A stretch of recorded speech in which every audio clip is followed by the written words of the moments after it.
Whatever it is. All right. All right. Imagine the intro music. All right. And we begin. Good morning, everybody. Welcome to Rise Up, where we talk about responsibility, integrity, service, and empathy in action. You learn what's going on in the world and the difference that I can make. We've got almost a full studio. We've got Naria Gorder, National Program Coordinator, and Ricky DeSena, our UN correspondent. Let's now get into our show. We've got some very pertinent information for you today and hopefully can inspire. Let's start with Ricky. We've got an article out of the UN on some recent development in Syria. Yeah, thank you, Mohan. So just want to update everyone on what is going on in Syria. So, something I feel like is really important is to, stay updated, be aware of what's going on. I think sometimes with situations like Syria and Yemen and even other situations in Africa as well as, something else comes up and then we kind of forget that there are people struggling out there. So I want to kind of remind everyone, Syria is still struggling and kind of just general update and kind of progress so far. So yeah, let's pull this up. So Syria, recently there was a Syrian Constitutional Committee that met on Wednesday to discuss and basically work together to create or amend the constitution so that it can be more inclusive and it could bring bring Syrians to the table and talk in a peaceful way so they will bring the country together. So for those of you who don't know, the conflict in Syria, as it is now started with the Arab Spring protests. That was back in 2010. And those protests were basically against a government that wasn't allowing the participation of, the citizens in a meaningful way. And since then, you've seen like various parties, throughout Syria, basically vying for power. And what we have now is basically almost over 20-year-long war, civil war in Syria that has not really gone anywhere. And so, that's the importance of this committee is, to end the war and to create a new constitution that, everyone can be happy with. So obviously it's a very difficult and very long process, but very meticulous. So they're going, word by word, going through the constitution they have now, but then also looking into possible new wording for a new constitution. So this article also talks about Syrian women, and including their perspective. And so, recently, they've been kind of trying to integrate voices of women, whereas previously it was mostly men that were involved in the process of creating constitution. So in the article it says, they also stress the need for effective institutional arrangements to guarantee the protection and full participation of women in the future of Syria.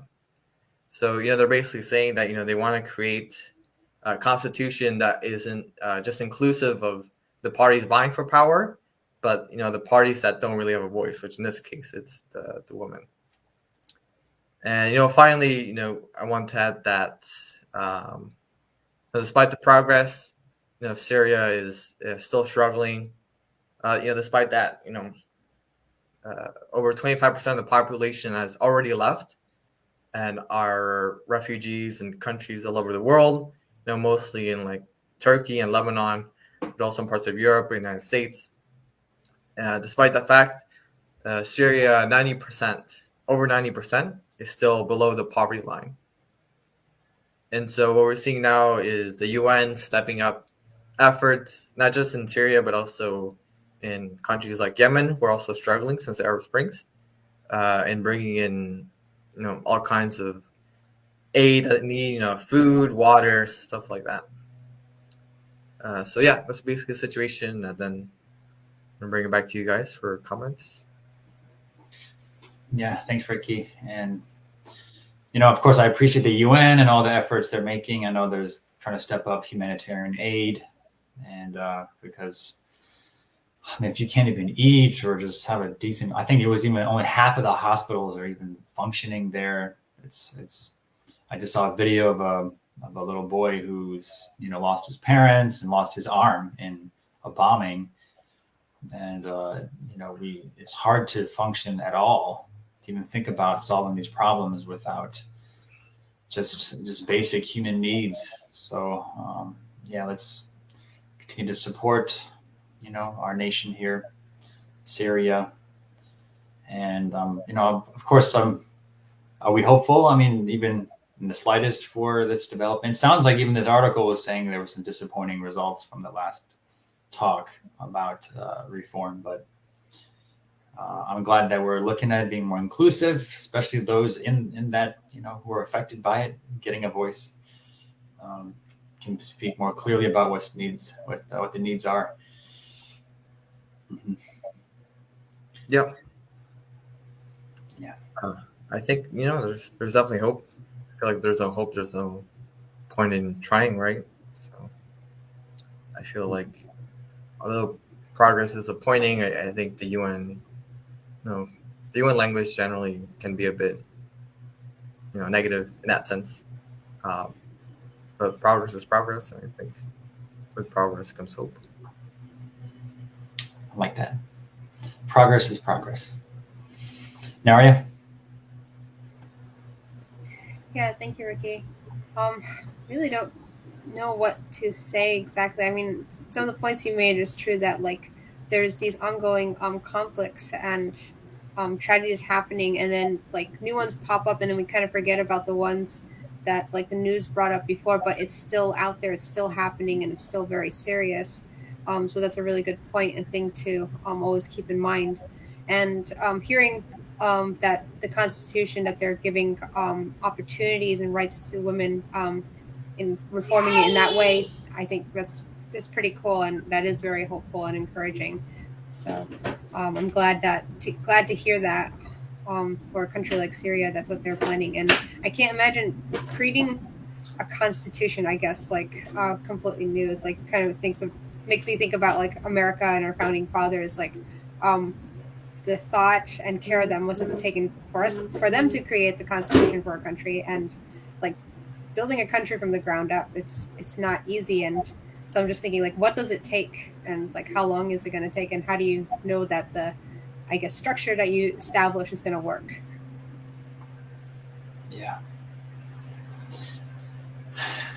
Yeah, we have to understand like how difficult that is to when you're in the midst of the conflict, being able to create a constitution. It's like it might need a miracle. So we need to commit to finding that solution. Yep. All right. Well, thank you, Ricky. Let's go to our good news. Naria, I think we've selected quite a fun article today. So what do we got? All right. I don't know if Ricky has a image for this, but basically it's about wine and owls. So in California, there's the famous Napa Valley that has many wineries or vineyards. And as a new term I learned, there's vintners, which are basically people who produce wine. And it's a new word I've learned today. And They're basically addressing their pest problem with rodents, with raptors, especially with owls. So raptors are basically birds of prey like hawks, eagles, owls, but they're focusing more on barn owls, and because they make such a great impact in basically reducing the rodent problems that they're having. So basically, these rats, mice, voles, etc., are gnawing on the bases of vines and stuff, so and destroying um, their fruit. And so this is an alternative instead of using like very highly toxic chemicals to basically get rid of rodents, because it not only, I mean, it's not good for the rodents, of course, rodenticides, but it's also not good for their wine as well, because it creates toxic wine. So they're looking into alternatives, and basically since sorry,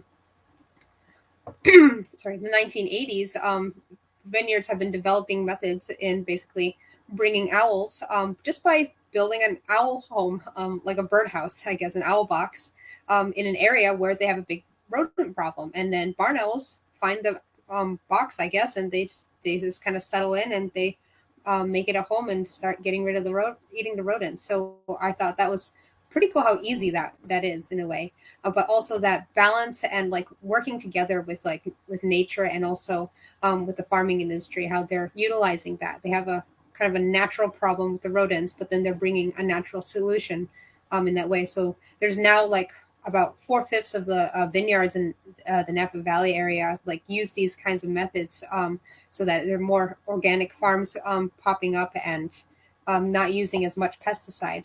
So I guess there's no in the article it mentions there's no real like number to show how much less pest of rodenticide they're using, due to like having the owls take care of the rodents. But there was another study mentioned with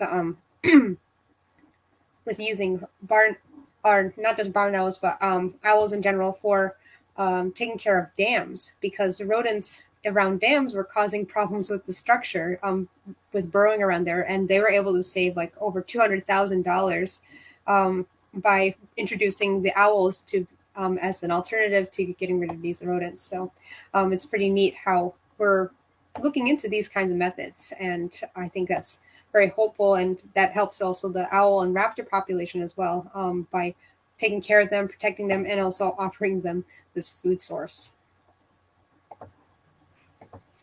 This article is awesome.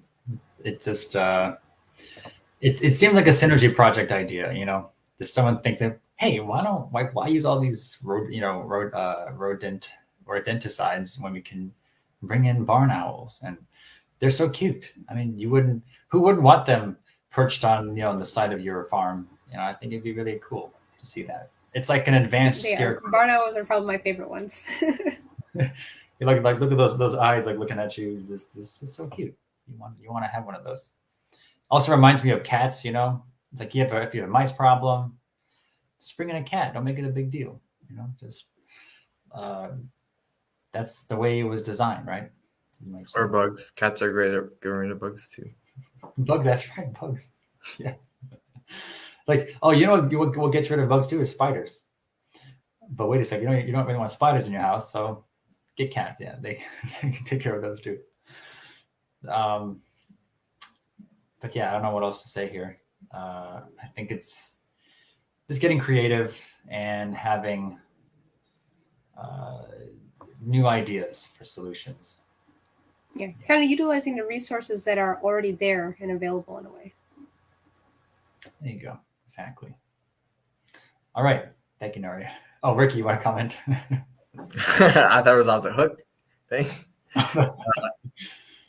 Actually, I thought it was really cool that they're introducing like these new ideas, these new techniques to deal with an age-long problem like that. Because I think more recently I've been more interested in like my health and like thinking about what I'm putting into my body, and something that I came up against was like pesticides in food products, and it's so hard to find like any kind of vegetables or fruits that doesn't have any pesticides, because like you need some kind of pesticides to deal with bugs that might damage the product and stuff like that. So yeah, so seeing stuff like this might make the products more expensive, but I think overall, like, it's a good thing, and we should continue investing into alternative ways to take care of our farms and vegetables and fruits and all that good stuff. There's kind of a trend from once we hit this industrial era where everything was mass produced and fewer people were responsible for large amounts of something. And I feel like that trend is sort of reversing, and it's like, well, we should all. I think we're feeling the lack of life, that life experience, and so we need to know where our fruits come from, where our food comes from, and get to know the farmer, and this sort of thing. I feel it's a good trend. It's a good trend. I think we'll find ourselves being more grateful for everything that we have. And yeah, exactly. Right, Naria? Yeah. Yeah. All right. Thank you. Let's go to the next part, which is a brief talk. The topic I want to mention is food and freedom. So I attended a think tank event, and this was specifically about the reunification of North and South Korea. And there's a lot of comment about freedom, and I couldn't help but want to comment on that, because I just feel like there's a lack of understanding of kind of the interests of the nation that maybe doesn't feel the same way about freedom as the rest of the more democratic world might. And it's just a reflection. I'm not saying which one's better, food or freedom. Obviously, if you're a nation that's impoverished and you don't have food, freedom is important also. But I was just commenting on the defectors of North Korea. More than anything, especially more than freedom, they wanted food. And in fact, the freedom was so overwhelming with all the choices they had to make, what to wear, what to eat. There are just so many options. They could hardly even function like a normal human being, that they wanted to go back to North Korea, because it was things were just pretty easy to, they can live a life without having to make so many choices, and so it just made me reflect on having an awareness of what the needs are. Whenever we're trying to do peace or mediating in other countries, just doing research and make sure you talk to the people, understand kind of what their interests really are. And so when you talk about freedom, but then you're restricting any kind of trade, and they can't get food as a result. So it's a little bit, of course, I understand we have to have very clear positions and, security. I understand that, basically, nukes, if you got the, denuclearize or sanctions, right? That's basically the deal. But let's also have a sense, a care of the impact of that. And, so it's just a reflection on my part. And I think what someone commented that, you can't really, unless, let's say you're from a country that's impoverished, you don't really know what freedom is until you go to another nation and you see all the food in the grocery stores. And it's at that point where you see, this is what freedom looks like, so just my reflection. And, even humanitarian aid is like the first level, but we've got to get to the point where even emotionally we're sharing and eating the food that they prepare in that country. Or, whenever I visit communities, I think the best way to get to know another community is by eating their food, not just giving them food, but eating their food. So you can just know that it's nobody wants to be a charity case. We all want to contribute to the world that we're creating together. And so I don't have an exact point here, but just reflecting on it's hard to appreciate freedom without food. And you could say it's hard to appreciate freedom without food. I'm sorry, not hard to appreciate food without freedom. So anyway, that's it.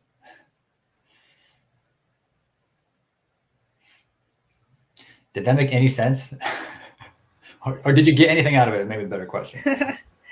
Yeah, I think so.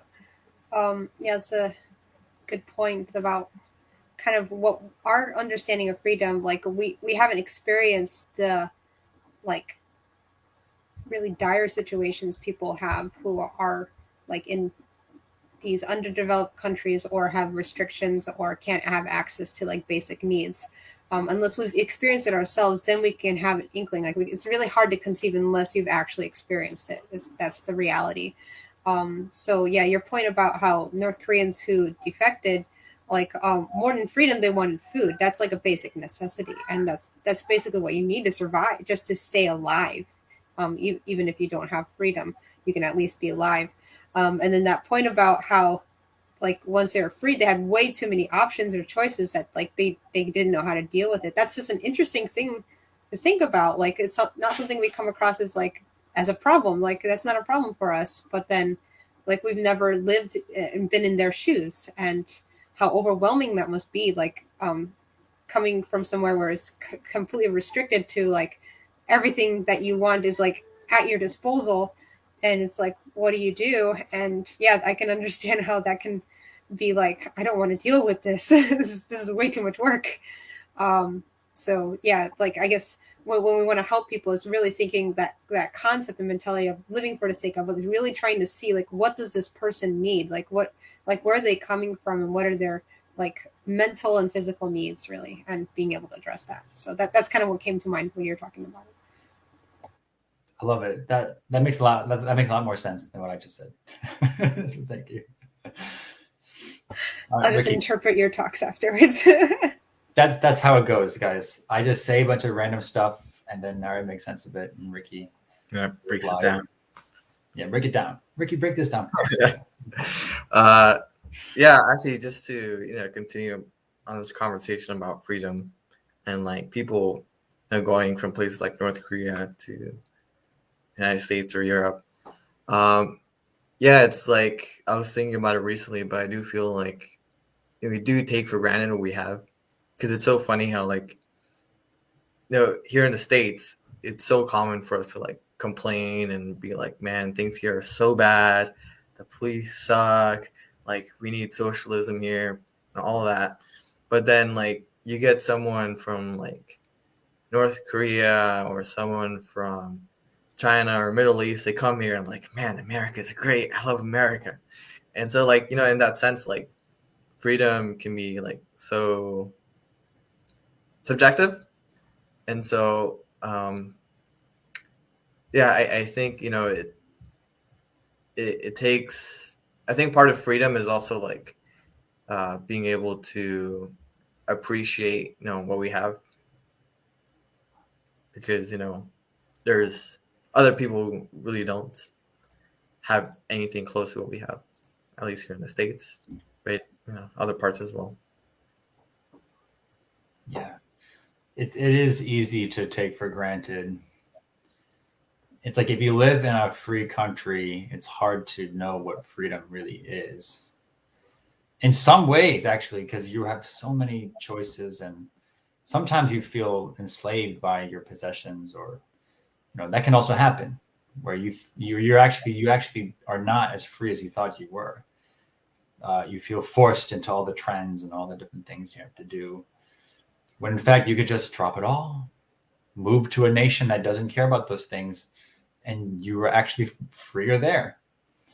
Of course, assuming that you have money to get around. So, yeah, it's true, and sometimes it helps to go to other nations to see that. But yeah, it's interesting. There's so many dynamics that we should experience in life to appreciate what we have: the food, the freedom, the friendship, family, the fun, all those things. Fun. Mm-hmm. Okay, well, I just left you with that interesting conclusion for today. Are there any announcements? Well, I'm not sure if there are any announcements today. Other than we're gearing up for the end of the year national synergy, but the theme is still being like finalized. So we'll be announcing Almost that there. hopefully in the next few days, week. Definitely by next Thursday morning, we will let you guys know what we should have a graphic and everything, so you can make sure you can save the date.